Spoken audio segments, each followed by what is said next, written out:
आमचे मित्र परिवार प्रामुख्याने नितीन लोट सर, जिजाऊ ज्ञानपीठचे प्राचार्य यांनी आणि संकल्प स्वराज्य उभारणी फाउंडेशन यांनी मिळून हा कृतज्ञता सोहळा आयोजित केला होता। अतिशय भारावून टाकणारा हा क्षण आहे। मागील 6 वर्षापासून मी परभणीमध्ये मुख्य कार्यकारी अधिकारी म्हणून काम करतोय। या कालावधीमध्ये वेगवेगळे अभियान आम्ही राबवले। हरितग्राम, माझं गाव माझं तीर्थ, वृक्ष लागवडीचं मोठ्या प्रमाणात चळवळ राबवली। शेतकऱ्यांसाठी विविध योजनेमधून काम करण्याचा प्रामाणिक प्रयत्न केला। परंतु आमच्या सर्व मित्रमंडळीने अतिशय मोठा सोहळा, हा निरोप समारंभाचा सोहळा ठेवला। खरं तर माझ्याकडे कुठलेही शब्द नाही आहेत त्यांचे आभार मानायला। मी सदैव त्यांच्या ऋणात राहू इच्छितो।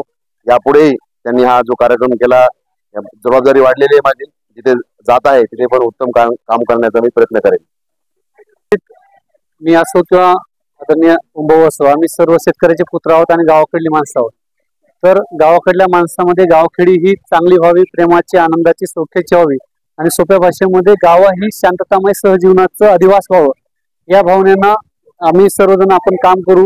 मराठवाड्यामध्ये विशेषतः परभणी हिंगोली जिल्ह्यामध्ये काम करण्याची खूप गरज आहे।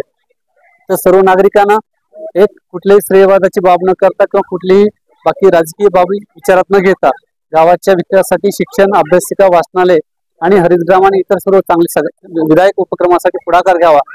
माझ्या व्यक्तिशः जेवढं शक्य होईल तेवढं नक्कीच आतापर्यंत काम केले आणि पुढेही करण्याचा प्रयत्न करेल।